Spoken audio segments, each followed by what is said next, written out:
IPL 2026 వేలలో Kolkata night riders సంచలనం సృష్టించింది. Australia star all rounder Cameron Green కోసం ఏకంగా 25 కోట్ల రూపాయలు వెచ్చించింది. కానీ అంతలోనే బీసీసీఐ క్యామరూన్ గ్రీన్ కు పెద్ద షాక్ ఇచ్చింది. ఆ షాక్ విషయం విని మొత్తం క్రికెట్ ప్రపంచం ఐపీఎల్ అంతా కూడా దెబ్బకి కంగుతున్నారు.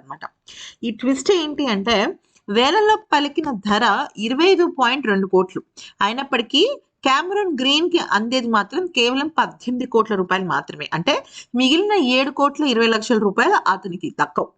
దీనికి ప్రధానమైన కారణం బీసీసీఐ పెట్టిన రూల్. అదేంటంటే 25-27 ఐపీఎల్ సీజన్స్ కోసం బీసీసీఐ ఒక కొత్త రూల్ నిబంధనలోకి తెచ్చింది. మినీ వేలంలో విదేశీ ఆటగాళ్లకు చెల్లించే ధర పైన పరిమితి క్యాప్ ఉంటుందన్నమాట. అంటే విదేశీ ఆటగాళ్లు మెగా వేలానికి రాకుండా తక్కువ మంది ఆటగాళ్లు ఉండే మినీ వేలంలో పాల్గొని డిమాండ్ పెంచుకుని భారీ ధరలు పొందుతున్నారని బీసీసీఐ గుర్తించింది. దీన్ని అరికట్టడం కోసం ఈ రూల్ తీసుకొచ్చారు.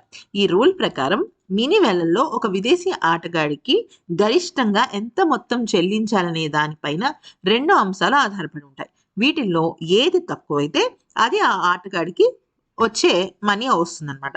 జట్లు తమ టాప్ లైన్ రిటైన్ చేసుకున్న గరిష్ట ధర ప్రస్తుతం 18 కోట్లు. గత మెగా వేలంలో పలికిన అత్యంత ధర ఉదాహరణకు 27 కోట్లకి రిషబ్ పంత్ వెళ్ళారు కదా. ఇక్కడ 27 కోట్ల కంటే 18 కోట్లు తక్కువ కాబట్టి విదేశీ ఆటగాళ్ల గరిష్ట జీతాన్ని 18 కోట్లకు ఫిక్స్ చేశారనమాట. మరి మిగతా 7.20 కోట్లు ఎక్కడికి వెళ్తాయి అంటే కోల్కతా జట్టు తమ పర్స్ నుంచి పూర్తి మొత్తం అంటే 25.2 క్రోర్స్ చెల్లించాల్సిందే. వాళ్ళకి ఎలాంటి తగ్గింపు ఉండదు. క్యామరూన్ గ్రీన్ కి 18 కోట్లు మాత్రమే తీసుకుంటారు. మిగిలిన 7.2 కోట్లు అంటే దాదాపుగా మొత్తం దానికి సంబంధించిన అమౌంట్ అంతా కూడా బీసీసీఐకి వెళ్ళిపోతుంది.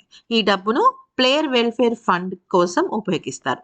ఇది మాజీ క్రికెటర్ల సంక్షేమం కోసం క్రికెట్ అభివృద్ధి చేస్తున్న ఖర్చు అనమాట. అసలు ఈ రూల్ ఎందుకు అంటే మెగా వేలంలో స్టార్ భారతీయ ఆటగాళ్లు రోహిత్, కోహ్లీ, బూమ్రా వంటి వాళ్ళు 18 కోట్లకు రిటైన్ అవుతుంటే మినీ వేలంలో వచ్చి విదేశీ ఆటగాళ్ళేమో 25 కోట్లు 26 కోట్లకు ఎగరేసిపోవడం న్యాయం కాదు. అంటే ఐపీఎల్ అనేది మెయిన్లీ ఎవరి కోసమో ఇక్కడ మన ఇండియన్ టాలెంట్ కోసము.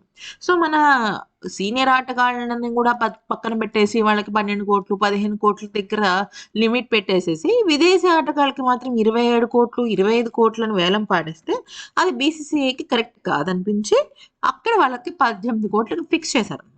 అయితే భారత ఆటగాళ్ల గౌరవాన్ని, ఫ్రాంచైజీ ఆర్థిక క్రమశిక్షణను కాపాడడం కోసమే ఈ నిర్ణయం తీసుకున్నారు. క్యామరూన్ గ్రీన్ ఇక్కడ రికార్డ్ సృష్టించినా కూడా కొత్త రూల్ కారణంగా ఆర్థికంగా కొంత నష్టపోక తప్పదు. అయితే 18 కోట్ల అయినా కూడా అదేం స్మాల్ అమౌంట్ కాదు కదా, చాలా పెద్ద హ్యూజ్ అమౌంట్ అనమాట. అదే గనక ఇదే అమౌంట్ మన తెలుగు కాదు మన ఇండియన్స్ కి కనుక దక్కింది అనుకోండి, విదేశీ కాకుండా వాళ్ళకి టోటల్ 27 క్రోర్స్ వాళ్ళకి దక్కుతాయి అనమాట. బాగుంది కదా ట్విస్ట్. మరి మీకు కూడా నచ్చితే లైక్ చేసి సబ్స్క్రైబ్ చేసుకోండి.